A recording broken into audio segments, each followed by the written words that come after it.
Eating habits of Chinese people are changing recently amid higher income levels.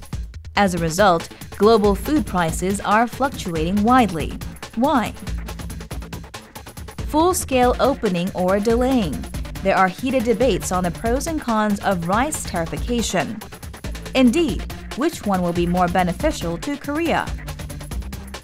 An aerial vehicle controlled by a pilot can turn into an unmanned aerial vehicle that can be remotely controlled. What is the core principle of this optionally piloted vehicle technology that only a few countries currently own? Traditional markets are becoming smart. From ordering goods to delivering, we will visit traditional marketplaces which are influenced by the ICT craze. The Kim Il-sung Longevity Research Institute has been devoted to taking care of the Kim family's health for 3 generations. What methods does the institute use to test healthy food? Hello, I'm Andrew Salmon and welcome to Bizline. Now, if you visited a restaurant or market recently, you may have been irked to discover that the prices of high-end foodstuffs such as tuna and beef have risen sharply. And obviously there are various domestic factors behind the rise in domestic food prices, but currently another factor is becoming apparent. And that factor is a change in the eating habits of Chinese. So how do Chinese consumer patterns affect Korean consumer prices? Well, let's take a look.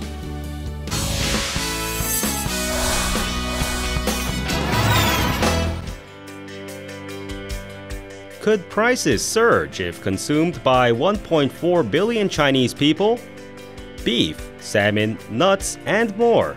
Food prices of such have been rising, and changes in the dietary habits of the Chinese are believed to be one of the reasons. So what is the correlation between China's dietary habits and food prices around the world? A meat market in Seoul. There are wholesale and retail stores as well as restaurants selling beef and pork.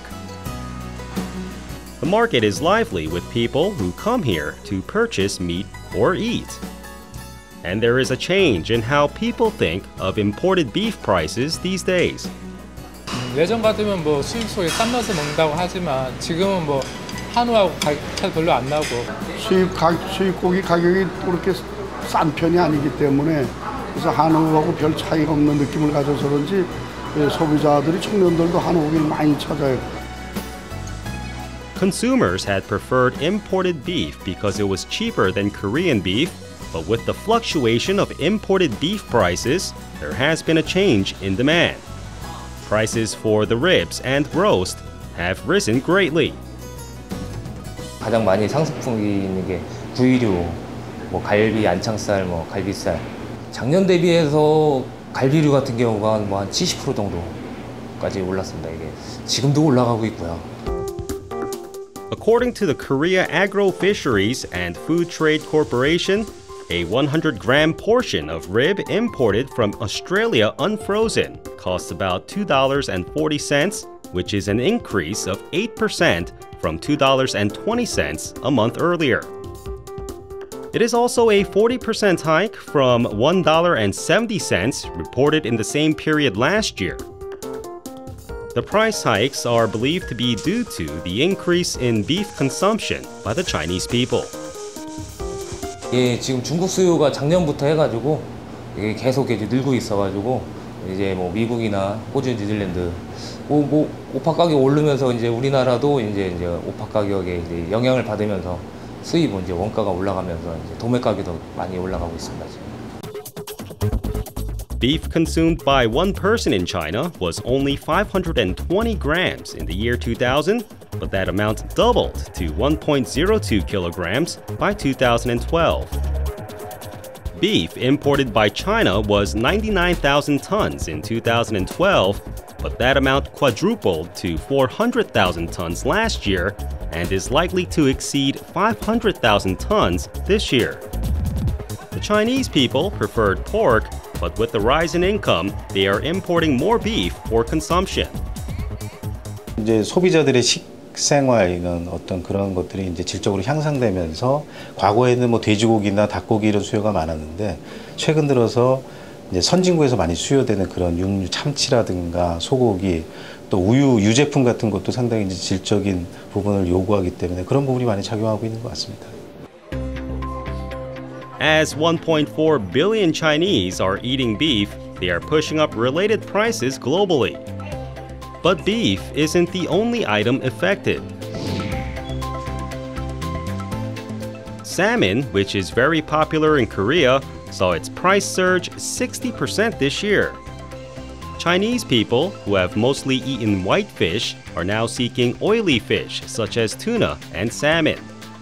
Salmon prices are rising fast due to an increase in demand from Korea as well.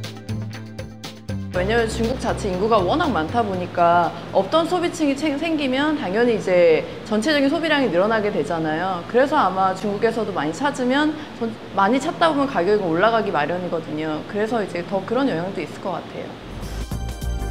China, which is heavily consuming raw materials and metals to match its image as the world's factory, is now influencing the international food market. However, it can't all be negative. It is a new market empowering the world economy, which is still struggling to make a full recovery. 인구도 많다 보니까 이런 속도로 볼 때는 사실 앞으로 이제 내수 시장이라든가 이런 부분의 기회들이 많아질 겁니다. 그래서 우리나라 입장에서 본다면은 특히 이제 식제품, 뭐 이런 부분으로 이제 본다면은 유제품이라 아까 말씀드린 유제품이라든가 그다음에 건과류 뭐 이런 것들 약간 좀 소득 수준이 있는 사람들이 많이 찾는 그런 식품에 대한 수요가 늘어날 거고 우리 또 그런 부분을 위해서 경쟁력을 높이기 위해서는 질적인 어떤 그런 부분의 가공 기술이라든가 이런 것들을 조금 더 향상시킬 수 있는 기회가 될 수도 있을 것으로 생각합니다. Korean food companies are also setting business and marketing strategies to meet the changing dietary habits of the Chinese people. This canned tuna manufacturer entered China in 2011 at a time when canned tuna consumption wasn't all that high and still received a favorable reaction in home shopping sales. The tuna industry says that because tuna is a rather expensive fish, the national per capita income has to exceed $2,000 to create tuna consumption. With the rise in income, China has become a land of opportunity for the tuna industry as well. 일단 중국이라는 시장 자체는 저희뿐만 아니라 어떤 기업에게도 매력적인 시장이 될 수밖에 없고요. 그리고 한국이랑 어느 정도 식문화도 비슷한 점이 있기 때문에 그리고 한류 열풍도 거세고 그래서 저희가 이제 참치캔을 어떻게 먹는지에 대한 방법만 잘 알려준다면 충분히 수요를 늘릴 수 있지 않을까.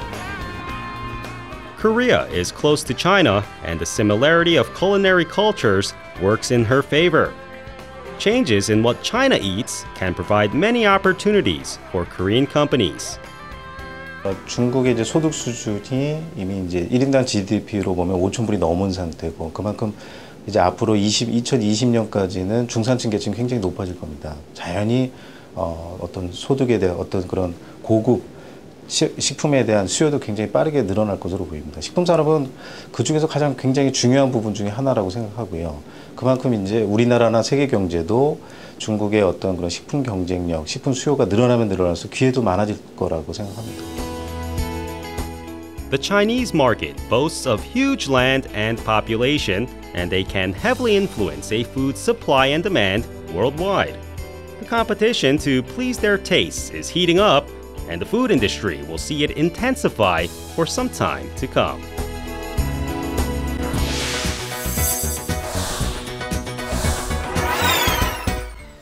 Korea stands at a crossroad. It must inform the World Trade Organization by September whether or not it plans to fully open the domestic rice market. Now, this is a huge issue and a very hot political potato indeed. So what are the implications and what decisions should Korea take? These are some of the questions we have for our guest today. is a professor of international law at the Law School of Ewha Women's University here in Seoul. Dr. Chae Won-mok, welcome to Bizline. Thanks for having me. Okay, not at all. Let's start with some background. Now, at the root of this issue are the Uruguay round trade negotiations of the early 90s. Exactly what obligations did Korea submit to at that time regarding rice market opening? I think you have to allow me to explain the basic principles of WTO. So one of the fundamental principles of WTO is to liberalize any agricultural industry market, which was agreed during the Uruguay round negotiation, of course. Yeah. So you can charge, as a WTO member, certain amount of tariff on any agricultural import, but you have to allow importation if the imported product pays such amount of tariff. So by liberalization, basically we mean opening the markets, albeit with tariffs on the imports. Yeah, that's why we call it tarification obligation, right? Gotcha. There were only several exceptions from this basic obligation. One was Korean rice. So under this exception, Korea was allowed to delay the tarification obligation during the 10-year period, starting from 1995 to 2004. It may continue to prohibit rice importation beyond a certain designated amount of mandatory import quota. Since this was an exception given to only a couple of countries, Korea and the Philippines? Korea, Philippines, Japan, and Israel, and later on Taiwan, when Taiwan acceded to WTO. There was set 10-year time limit to enjoy this kind of benefit of exception. So let me just ask you a question. This should have expired in 2004, 2005, but there was a further extension. Is that correct? It was also agreed during the Uruguay round that that initial 10-year period may be extended only once. But that negotiation for the extension of that delay of tarification must end within the 10-year time period itself. So at the end of 2004, Korea exercised that right of extension. So Korea really wanted to extend further the delay of tarification. It was approved by rice exporting countries that Korea may delay the tarification further during the further 10-year period. So it starts from the 2005 and it ends at the end of this year. So this is crunch time, basically. Okay, now there's, as you say, there's liberalization, opening of the market with tariffs, but there's another alternative, is there not? What is that? Alternative is to obtain waiver from the WTO obligation. Waiver means permission from the WTO membership that enables a WTO member to digress from basic obligation. So in order to obtain such right of permission or waiver, Korea must be approved by entire WTO membership. Of course, Korea have to pay certain price to obtain such waiver. So firstly, I mean, in terms of that waiver, I mean, is that feasible? Could Korea negotiate that? So we can take an example of Philippines, because Philippines, although it exercised the right of extension beyond the initial period, and the period of delay of tarification already ended. But Philippines wanted to invoke the waiver request, right?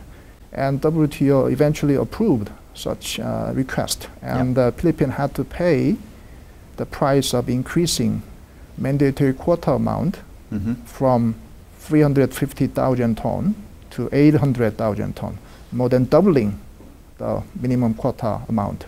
So it's really high price to pay to obtain the waiver. Can Korea pay such price in order to obtain the waiver?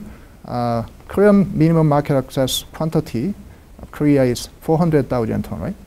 So if you take an analogy of Philippine case, we have to at least increase minimum quantity from 400,000 to 800,000, right? Can Korea pay such cost? Well, let me ask you, can it? I don't think so at all, because we have already overcapacity of rice production inside the Korean economy, right? And the minimum already increased and snowballed amount of minimum excess amount in the amount of 400,000 ton is making all kind of headache in Korean economy. Government is beyond storage capacity. Right. And on top of that, young Korean generation does not eat rice as much rice as consumption before. is falling, rice right? consumption is falling, right? Can Korea increase minimum mandatory amount importation? I don't think so at all. So, am I correct in saying that your position is that the time has come for liberalization of the market? Sure, there is no other alternative, but to comply with WTO obligation. Only way not to comply is to obtain waiver. The cost that we have to pay is really beyond our, imaginary power. We cannot really digest that kind of cost. So it's not really feasible, practically feasible option to obtain waiver. So what happens? Let us assume that this is what happens, and indeed liberalization goes ahead. What tariff is Korea able to impose upon the rice imports, which will presumably be an avalanche into the local market? There's a formula already stated on the WTO agreement on the agriculture, and according to formula, the basic tariff will be the difference between international price and domestic price of rice in Korea. So we have to calculate what is the difference between international rice price and domestic rice price in South Korea. Domestic rice prices are far higher, I think, what, 3 to 4 times international prices? Sure. So I think it will be more than 300%, probably 400%. Okay. So I think 300 or 400% of tariff will be legitimately to be charged by Korea after tariffication. Okay. I think that will be effectively protect. Even though it's quite inefficient domestic rice industry. Sure. I think 300% or 400% will be sufficient shield for local rice farmers. I agree. But let me ask you this. I mean, as you mentioned just now, that there's already oversupply of rice. Consumption of rice is falling. Why is the agricultural sector so inefficient, and truly does it deserve or need to be continually protected in this upcoming situation? If you take an example of ratio of cost of labor and land over the entire production cost of rice in Korea, the ratio takes 25% and 35% respectively. So combined ratio of labor and land over entire production cost is over 60%. The ratio in producing Californian rice is below 25%. So far more efficient. So basically. you can say that this kind of simple statistics show that Korean rice is not competitive in international market. And it's much more labor-intensive industry rather than capital-intensive industry. And I think the poor ratio is largely due to all the generation of producing rice in Korea. They are really average age of rice farmers is near or above the retirement age. Right. I think that's not really make the industry more competitive in the international market. Indeed. So clearly farming is an inefficient, arguably even a dying industry here. But there is a counter-argument to this whole issue, which is that farmers need protection because Korea needs to have food security. Is this a viable argument? Does a country really need to be self-sufficient in food in the global era of the 21st century? I think we have to make the industry in the long term very much competitive, at least in domestic market. It's a matter of survivors. Take an example of Japan. Japan emphasizes a lot food security issue when it comes to rice farming. But I think Japan tariffied and liberalized rice market early, and they really concentrated their effort to make the industry more competitive. And now, Japan is one of the rice exporting countries. Japan export annually 500 ton of rice. 500 tons? Yeah, 500 ton of rice annually. Pretty small amount, yeah, is it not? Even though it's pretty small amount, but they concentrated their effort to produce more high quality rice. And that kind of policy change proves to be quite successful in the end. It really changed its status from purely rice importing country to some rice exporting countries. Albeit a very tiny amount. So I think that it shows the long-term solution for Korea is to make the rice farming at least as competitive as the international rice farmers upon the subjecting to the 300 or 400 tariff percentage. Gotcha. Okay. Yeah. Let's just talk about this from three different perspectives. Assuming what you say goes ahead and there is the liberalization, there is the opening, albeit with tariffs, what will be the impact on Korean consumers? Yeah. I think 300 or 400 tariffs will be legitimately charged on importation of rice after tariffication. Yeah. So I think that will play as a quite effective role to protect a certain degree, substantial degree of rice farming industry inside Korea. That means there will be no substantial amount of new import after liberalization. If there's no substantial amount of importation, there will be no substantial impact on the price. So no real benefit for consumers. So there will be not that much impact on consumers. Okay. Right? But if you take a reverse case, right? If we extend the delay of tariffication by invoking waiver right? Yeah. Then we have to increase the minimum quota amount up to 800,000 ton, right? Right. There will be huge additional amount of new import, right? Coming that into will the make market. a very much big impact on price. Then Driving consumers, prices down. Yeah, consumers will be happy, but producers, they are quite tragic story. So, what makes big impact in Korean economy is not to liberalize, but taking no liberalization action at this moment of time. So clearly the government has got a lot on its hands. A lot is to be done. When does this issue actually go up for debate before the National Assembly? Yeah, basically this issue is subject to executive decision. Oh, it's a presidential decision. Yeah, because it does not really amend any treaty obligation. It simply implement the already agreed obligation of tariffication. So it's not treaty amendment issue, and domestic law does not need to be corrected or amended. Right. So I think at the end of the September, the Korean government will notify WTO Secretariat the fact that they had already made decision, and the WTO will certify the Korean tariff, and as of the New Year day of next year, I think Korea should implement tariffication obligation. But let me just clarify, so this does not go anywhere near the National Assembly, this is purely in the hands of President Park. Yeah, that's the government position, but the Congress, Korean Congress, have different opinion. They have the constitutional right of supervision, so they ask government to bring any very important decision making. So it's kind of, I don't know how to, the kind of battle between two branches end up, but anyway there's a kind of struggle between two branches.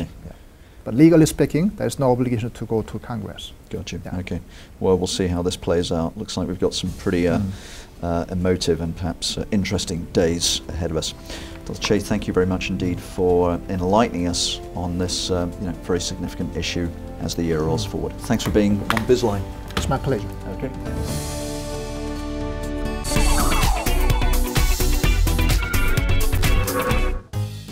What would you do if you want to choose your travel destination and plan an itinerary after getting vivid information from people who actually traveled?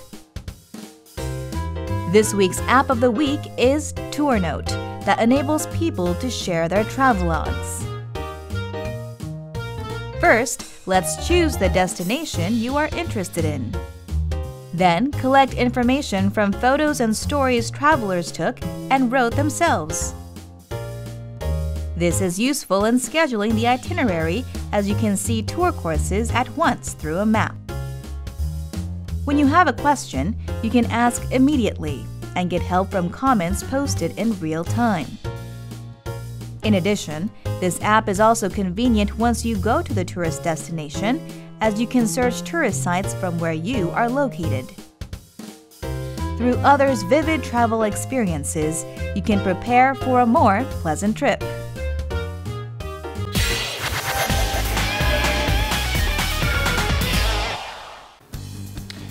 Let us look to the skies. Korea has developed a technology that remotely controls conventional piloted aircraft from the ground. This means your various aircraft can be turned from manned to unmanned mode and back again as required. It also has important implications for aircraft safety should pilot error or incapacitation occur. It's a technology that very few countries possess. So let's take a look at some of the applications. An aerial vehicle flying in the air without a pilot inside but being controlled remotely. It is an innovative technology which requires a big development cost. Korean scientists have developed an optionally piloted vehicle that converts a piloted aerial vehicle into a pilotless one.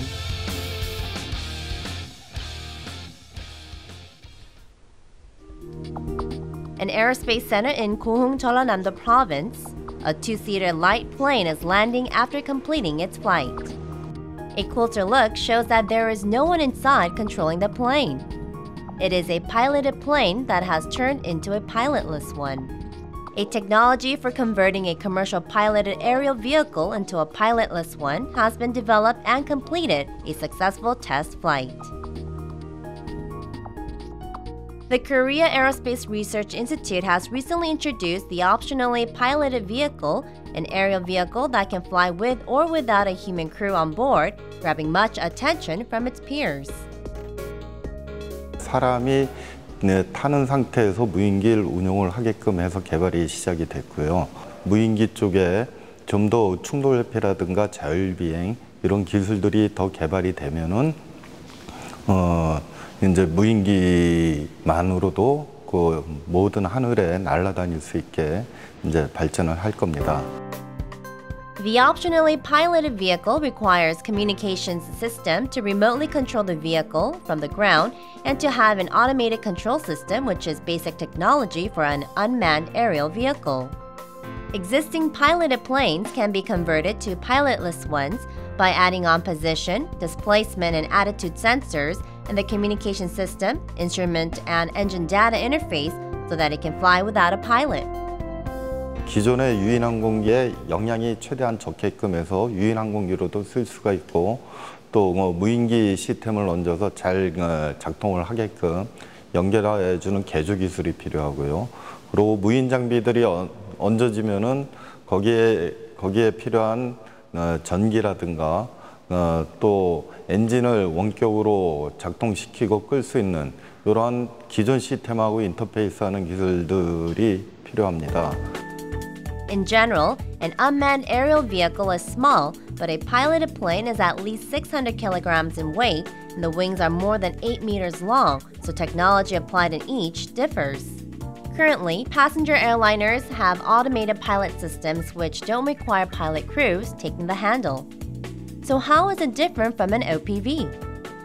여객기의 자동 비행 장치들은 주로 원거리 비행을 하기 위해서 조금씩 비행기 자세를 바꿔주는 게 기본입니다. 저희 유무인 혼용기는 짧은 영역에서 급격한 기동들을 해야 되기 때문에 좀 급격한 제어가 할 수 있게끔 그 제어기 성능을 더욱 업그레이드 해야 되는 부분이 있습니다. This technology can be applied in any piloted plane. Various kinds of equipment can be installed in any space for the pilot. 무인기가 운용될 수 없는 영역이 많이 있습니다. 특히 지금 같은 경우에는 이제 육지의 도시 지역에서는 무인기를 활용할 수가 없거든요. 그런 지역에서는 이제 유인기로서 운용을 하고요. 이제 바다라든지 뭐 아주 위험한 원전 지역이라든지 이런 지역에 사고가 난 지역들 같은 경우에는 이 무인기로서 운용을 하는 그런 형태로 사용할 예정입니다. 유사시에 상대방을 교란시키는 그 교란기 내지는 또 평상시에 전투훈련이라든가 사격훈련을 할 수 있는 그 타겟 드론이라고 하는 표적기 이런 것들로도 활용이 가능합니다. Furthermore, researchers also developed the aircraft parts flight test system based on this OPV. This system can perform complicated operations more accurately than piloted flights. 국내에 현재까지 없었던 시스템에 대한 시험을 저희 비행기에 실어가지고 서비스를 계속 제공해서 국내 항공 부품 개발하는 기업들을 지원할 계획이고요. 자동 이착륙 기술 내지는 지금 충돌 회피 기술 같은 무인기 쪽에 현재 시급한 기술들 개발하는데 기술 검증용으로 활용할 계획입니다. Currently, the unmanned flight market around the world is growing as demand for such vehicles is on the rise. But it takes too much time and money to develop. The OPV technology can shorten the time it takes to develop a new pilotless aerial vehicle by 1/5 of the time through a simple conversion. The cost to convert a piloted aerial vehicle is only 1/10 of the cost to develop a pilotless plane, which is very economical. The technology for converting a piloted plane into a pilotless one is kept by the US and very limited in number of countries. Thus, the technology developed by Korean scientists is considered one of the world's best. Furthermore, the Korea Aerospace Research Institute plans to develop various technology to become a leader in the field and increase the use of OPVs. 기존의 유인기로 활용하던 것들을 무인화시켜서 사용하고 그리고 나서 이제 무인기가 전체 많이 사용되는 대로 진행이 되는 게 아마 매끄러운 진행 방향으로 생각합니다. 거기에 이제 저희가 개발한 유무인 혼용기 기술이 사용될 거고요. 앞으로 더 일반적인 형태의 무인화 시스템이 개발된다면 무인기가 아주 대세를 이룰 때 주로 사용할 수 있을 거라 생각이 듭니다. A technology that can turn a piloted aircraft that is antiquated or obsolescent into a pilotless aerial vehicle. Offering diversity in use and economic benefits, the OPV technology is being considered a new blue ocean in the aerospace industry.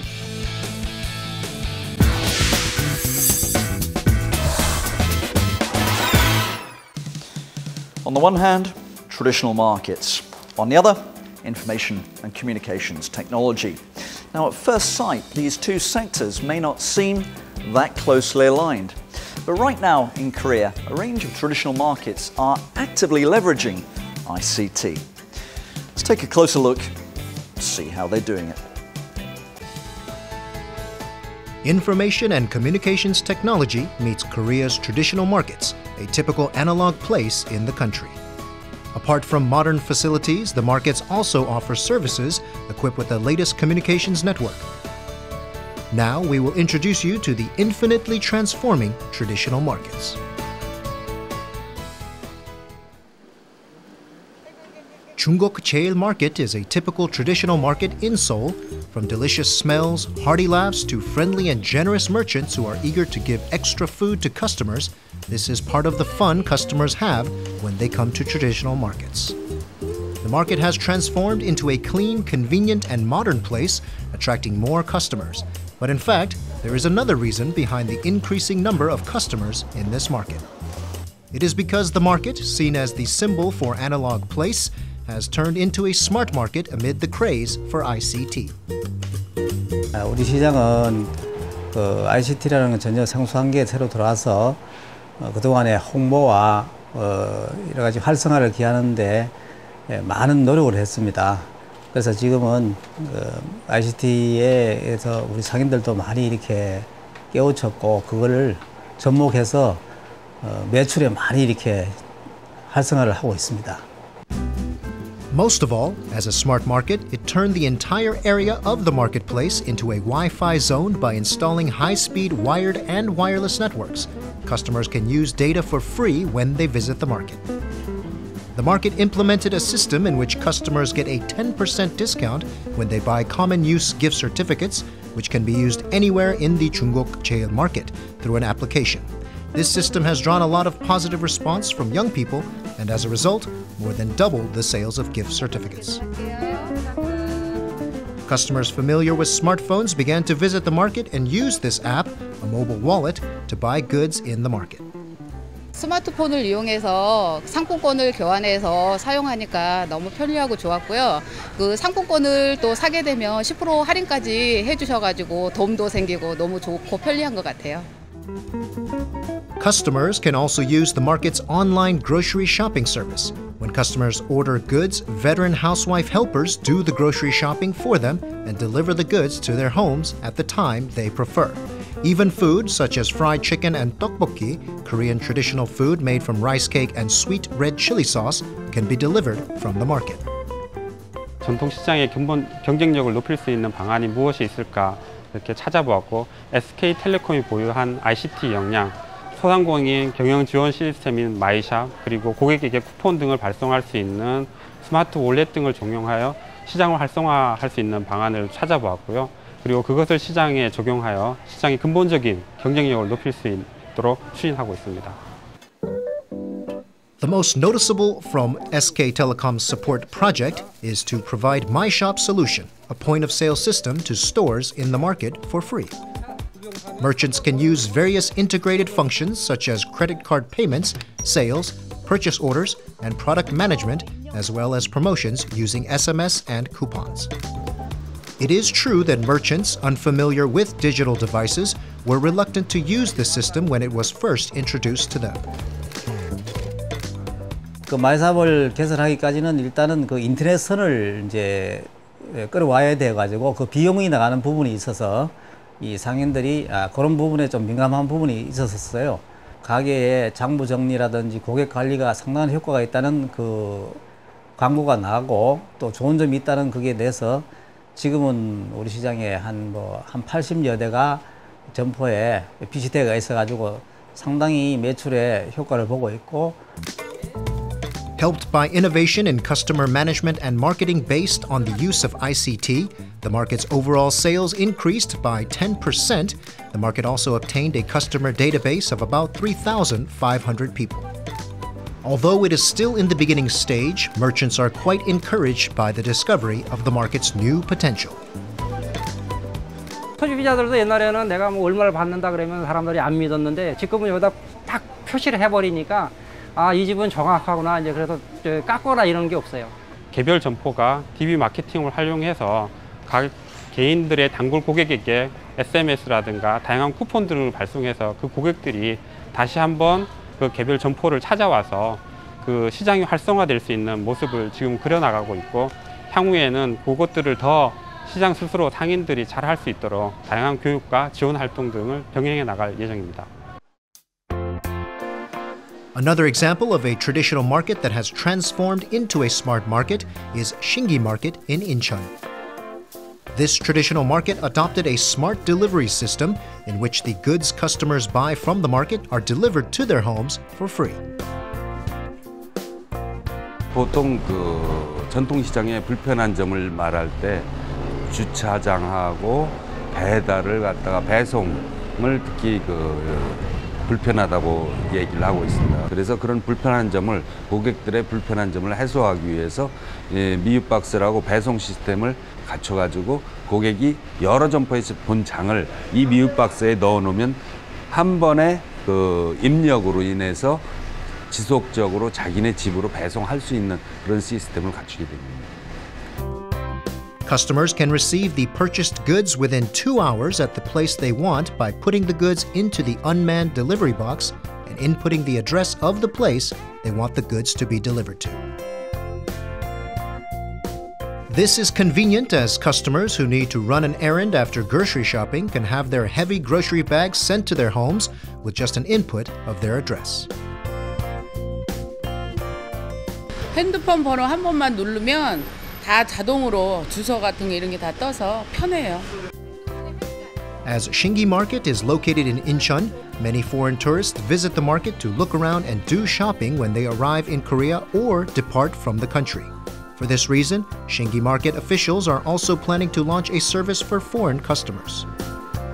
저희 시장은 문화관광형 시장으로서 해외 관광객들이 많이 내방을 하고 있습니다. 근데 그 해외 관광객들이 자기네 물품을 샀을 경우 가져가는 걸 상당히 부담스러워하고 있습니다. 그래서 그 부담스러움을 덜어주기 위해서 우리가 직접 자기네 집으로 배송을 할 수 있는 그런 시스템을 현재 구축 중에 있습니다.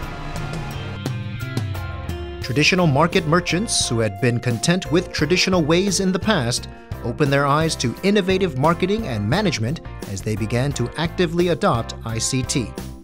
Helped by ICT, traditional markets are now reborn into genuine smart markets with more customers, higher sales, and stronger competitiveness.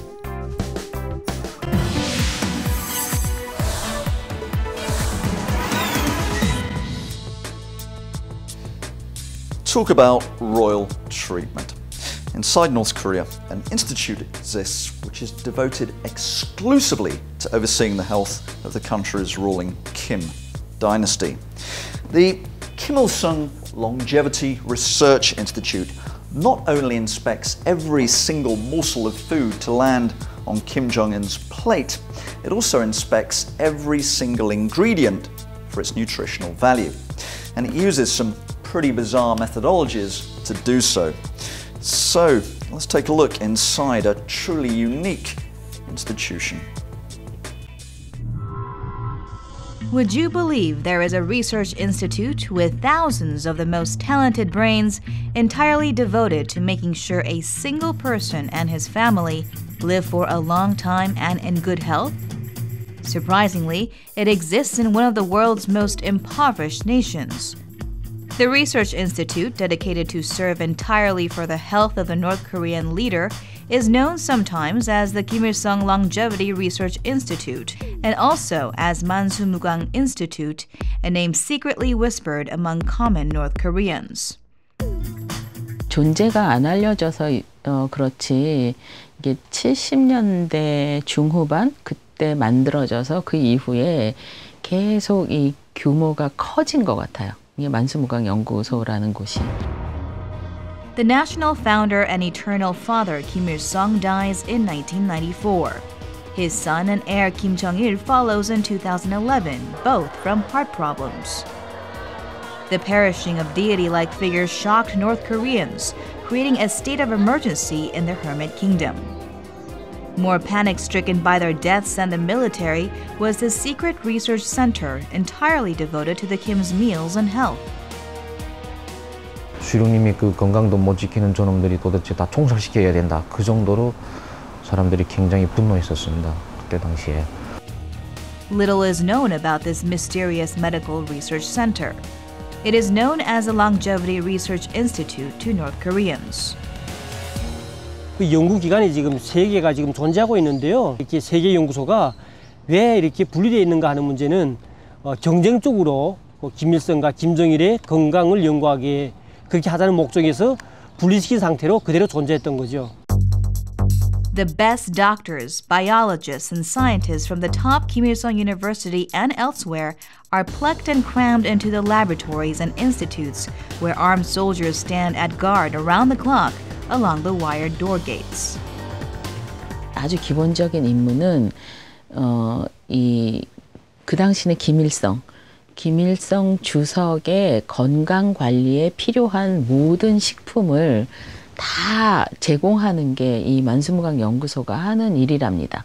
그래서 뭐 무슨 식탁에 올라가는 모든 음식은 물론이고 양념으로 쓰일 것들이라든지 그러니까 음식 재료로 쓰이는 것들 그리고 술 뭐 이런 거를 그 사람 체질에 맞게 생산해서 좋은 재료로 그러니까 재료부터 다 거기서 생산을 하는 거죠.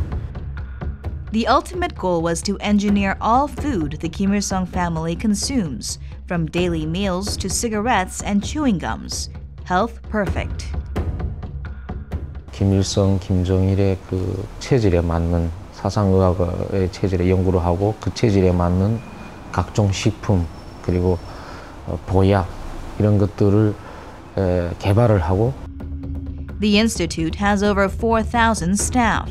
They include not only scientists but also agricultural and livestock specialists. It runs exclusive farms because it engineers and produces all kinds of food items. The farms likewise are operated in secrecy. 운공목장이라고 평양에서 한 160km가 될 겁니다. 그 정도 되는 거리에 있는 저 평성하고 개천 그쪽 안주지방 그 삼각지점에 있는 지역인데요. 면적 자체가 범위가 엄청 넓습니다. 지역적으로는 평양시 아니지만은 그 안에 사람들은 몽땅 평양시 거주자로 되어 있습니다. 평양 시민권을 받고 살고 있고요. 그 안에 내부 비밀이 겉에 발설되지 않게끔 일체 이제 들어갈 때는 서약을 합니다. The food produce do not go straight to the dinner table. They are first tested out on humans similar in age and body type to the leader. 인체 실험을 하는 거죠. 마치 김일성이나 김정일처럼 비만하고 또 나이대도 볼 때는 김정일 못지않게 나이가 다 중년 지난 그런 이제 장년기에 되는 나이가 되고요. 그런 이제 대상자들을 선택해가지고 검증을 거쳐가지고 약이 이제 인정될 때는 김일성과 김정일한테 그게 제공되는 것이 바로 우리의 그 임삼 검토가, 그러니까 인체 생체 실험이랑 같은 거죠. 예. Scientists were not the only ones that worked on keeping the Kim royals healthy. Even diplomatic envoys overseas had to run around seeking for magic potions to keep them living long.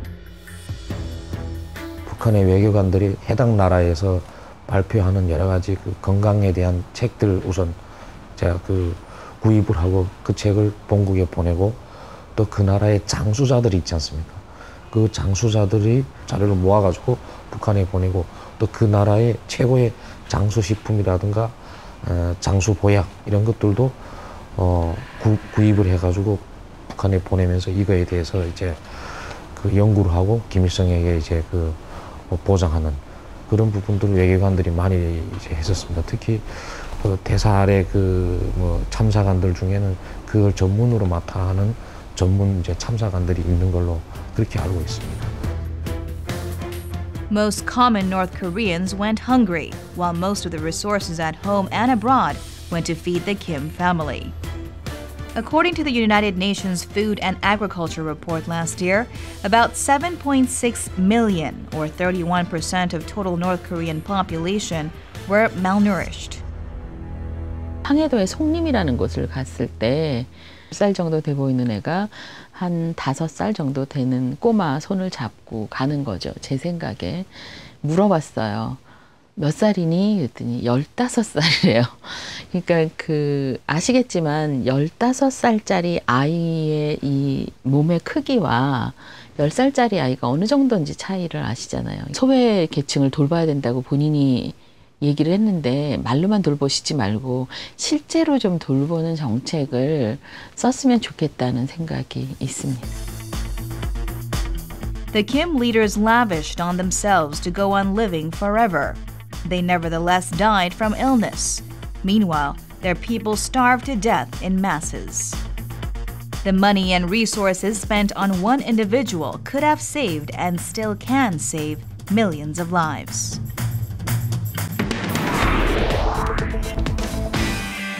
And that's all we have time for on Bizline this week. But do join us again next week because we're going both shopping and dining. Currently there's fierce competition underway among department stores to lure top-end restaurant brands to set up shop under their roofs. We'll find out more about this dual consumer trend next time. But that's all for now. I'm Andrew Salmon. This was Bizline. Thank you for watching. Goodbye.